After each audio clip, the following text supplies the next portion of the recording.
کافر تو چاہتے ہی ہیں کہ تم ذرا اپنے ہتھیاروں اور سامان سے غافل ہو جاؤ کہ تم پر یکبارگی حملہ کر دیں، اور اگر تم بارش کے سبب تکلیف میں ہو یا بیمار ہو تو تم پر کچھ گناہ نہیں کہ ہتھیار اتار رکھو، مگر اپنا بچاؤ ضرور کر رکھو۔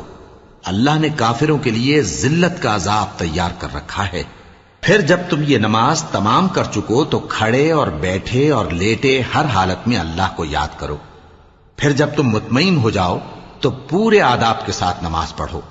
بے شک نماز کا مومنوں پر اوقات مقررہ میں ادا کرنا فرض ہے، اور ان کفار کا پیچھا کرنے میں سستی نہ کرنا۔